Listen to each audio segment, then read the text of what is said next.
aujourd'hui.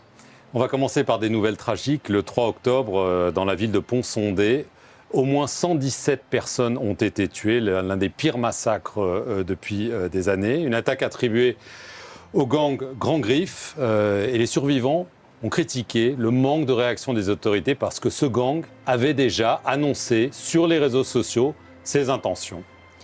Effectivement, cette nuit a été une nuit tragique où ces hommes, ces femmes, ces enfants innocents ont été lâchement abattus, pour la plupart chez eux. Le gouvernement a immédiatement réagi en dépêchant un convoi d'une dizaine de véhicules armés, les AMRAPs comme on les appelle, et un contingent de 80 forces spécialisées pouvant contrecarrer l'offensive des gangs sur Pont-Sondé. Ça, en soi, était un exploit, sachant que la configuration actuelle de l'étranglement de la zone métropolitaine par les gangs empêche toute circulation vers les axes routiers du nord et du sud. On a pu le réussir parce que grâce au dépêchement d'équipements récemment livrés en Haïti, le convoi a pu être formé avec les 10 véhicules spécialisés, les AMRAPs, qui ont pu arriver à cette localité et répondre à cette situation. Le Premier ministre lui-même s'est rendu sur les lieux par hélicoptère, un hélicoptère dont l'État haïtien vient à peine de faire l'acquisition à travers un partenariat avec Taïwan et qui lui permettent non seulement de déplacer les autorités, mais le personnel nécessaire pour l'aide, notamment à l'hôpital et les policiers. Mais on a l'impression que chaque fois, vous courez après les gangs. Les gangs contrôlent 80%, c'est ce qu'on dit, de la zone de Port-au-Prince. Les autorités de transition ont promis qu'elles allaient reprendre le contrôle avec l'aide de la force internationale. Quand ? Vous avez tout à fait raison. Pour l'instant, ce que nous voyons, c'est une stratégie réactive au lieu d'une stratégie offensive parce que nous n'avons tout simplement pas les moyens de nous déplacer de façon beaucoup plus agressive vers les gangs. Nous attendons le déploiement effectif de la force kenyane. À ce stade, nous sommes encore à 400 policiers kenyans déployés. Nous avons 300 policiers qui doivent être déployés d'ici la fin octobre et 300 autres d'ici fin novembre. Un effectif total donc de 1000 policiers kenyans avec une vingtaine de Jamaïcains et de policiers de Belize qui vient faire un contingent bien au-delà de l'effectif nécessaire pour pouvoir avoir une présence efficace et effective sur le terrain face à des adversaires que nous découvrons à être extrêmement agiles, bien équipés, créatifs dans leur manière de contrecarrer la présence des forces de l'ordre. Alors, la force multinationale doit comporter normalement 2900 hommes. Est-ce que ça va être le cas et quand ? Alors, les estimations voulaient qu'elle soit à 2500. Aujourd'hui, ce que nous savons, c'est que la base militaire pouvant accueillir les policiers qui seraient affectés a une capacité maximale de 1000 policiers. Donc, nous savons qu'il y a un seuil qui ne pourrait être dépassé dans le futur immédiat. Et nous savons aussi qu'il y a une question, évidemment, de financement. Aujourd'hui, nous avons les moyens d'accueillir les 600 Kenyans en route, mais nous ne savons pas comment financer un effectif supplémentaire. Madame la ministre, est-ce que vous êtes en train de dire qu'au lieu de 2500 hommes, cette force va donc se limiter à 1000 hommes ? D'où la raison du besoin de transitionner cette force à une force de maintien de la paix. Ça a été refusé par le Conseil de sécurité de l'ONU.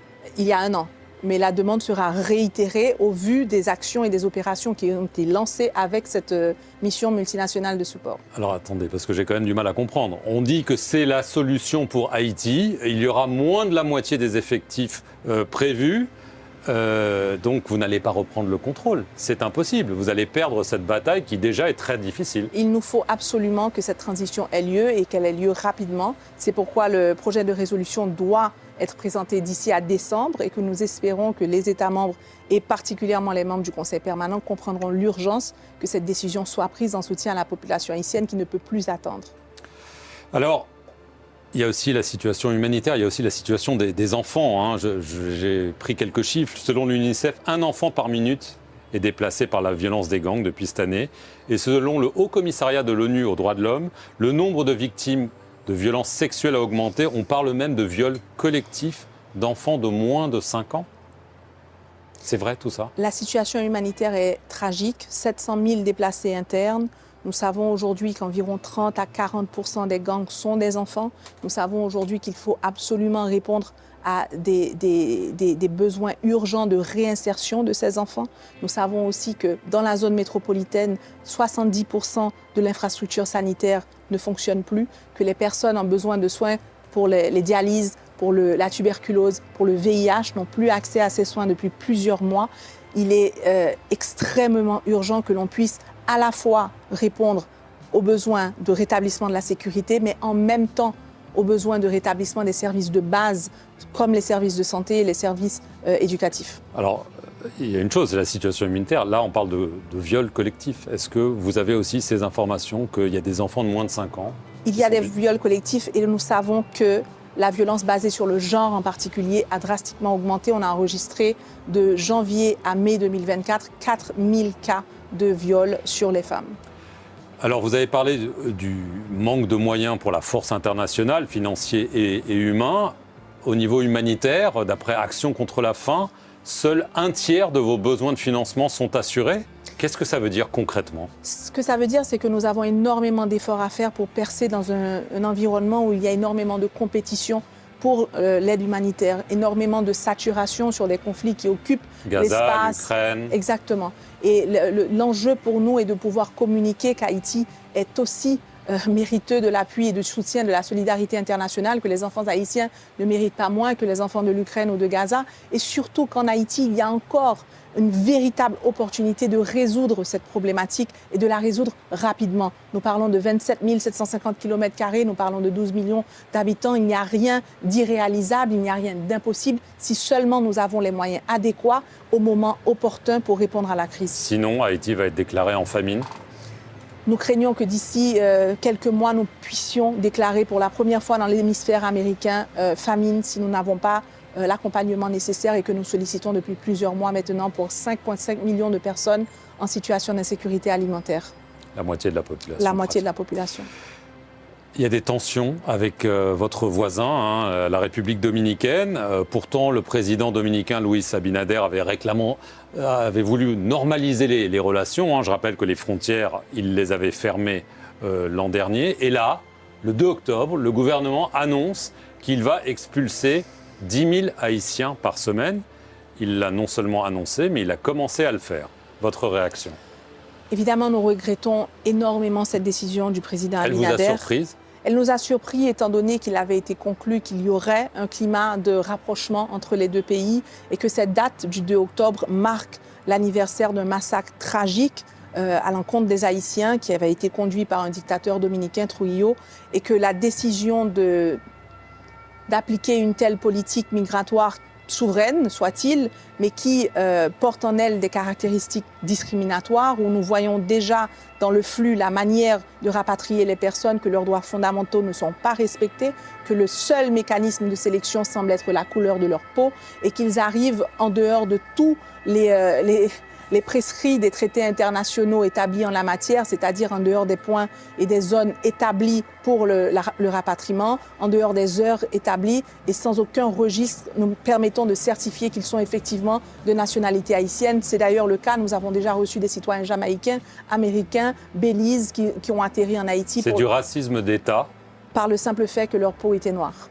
Certains officiels haïtiens ont même parlé d'épuration ethnique. Vous iriez jusque-là? C'est quand même un terme très connoté. Ce que nous avons fait, c'est que nous avons sollicité les services de 2 firmes internationales, d'avocats et d'universités internationales qui vont nous présenter, nous préparer un avis légal, juridique que nous allons présenter à la Cour interaméricaine des droits de l'homme et ce sera à eux de déterminer effectivement s'il s'agit de cela. Je veux en revenir à la transition. Vous êtes ministre des Affaires étrangères d'un gouvernement de transition. Il y a un conseil présidentiel de transition. Et la promesse qui a été faite, c'est de tenir des élections d'ici le 7 février 2026. Étant donné la situation sécuritaire, humanitaire, financière, est-ce que ce n'est pas mission impossible? Honnêtement. Ces missions est possible si nous n'avons pas l'accompagnement que nous sollicitons. Mais vous ne l'avez pas. Nous l'aurons si nous réussissons en décembre. Et si nous réussissons en décembre... Qu'est-ce que vous voulez dire? L'adoption de la résolution, nous permettons d'avoir la force de maintien de la paix. Nous savons aujourd'hui que pour aller aux urnes, il nous faut absolument pouvoir garantir la sécurité des personnes qui auront à voter sur tout le territoire national. Et pour cela, bien entendu, le mécanisme idéal serait de pouvoir déployer une force suffisamment large, pouvant accompagner nos policiers qui aujourd'hui, dans ma ville natale par exemple, sont 15 policiers pour 100 000 personnes, 100 000 habitants. Il est impossible pour nous d'envisager un climat suffisamment sécuritaire avec 15 policiers. Il nous faut un renforcement urgent. Ce que je peux vous dire, M. Perelman, c'est que l'engagement de ce gouvernement est entier pour la réalisation des élections. Il nous faut absolument remettre Haïti sur les rails d'une démocratie fonctionnelle. Et si nous nous cachons derrière le prétexte sécuritaire, c'est un peu l'œuf et la poule, nous n'en sortirons pas. Et donc, nous prenons les engagements et je continuerai jusqu'au dernier jour le plaidoyer nécessaire, comme le Premier ministre, comme les autres ministres du gouvernement et comme le Conseil présidentiel de transition, ce plaidoyer pour qu'on ait l'accompagnement à temps et à la hauteur afin de nous permettre de tenir cet engagement que nous avons pris auprès du peuple haïtien et qui est le seul à nous accorder la légitimité nécessaire pour gouverner ce pays le temps de la transition. Mais si jamais vous vous rendez compte que le Conseil de sécurité ne passe pas cette résolution et tout ça, est-ce qu'il ne vaut pas mieux dire, écoutez, la transition durera un peu plus longtemps afin que les élections se passent bien? Il est prématuré de s'aventurer. C'est justement le danger d'une transition, c'est de penser qu'elle peut s'éterniser. Aujourd'hui, on l'a vu ailleurs. On l'a vu ailleurs et on l'a même vu un peu en Haïti avant. L'idée, c'est qu'aujourd'hui, on ait appris les leçons du passé et que notre engagement et notre détermination, elles restent absolument ciblées sur la passation pacifique du pouvoir le 7 février 2026 à des autorités démocratiquement élues. Et moi, je peux vous dire, j'ai hâte. Merci beaucoup, Dominique Dupuy.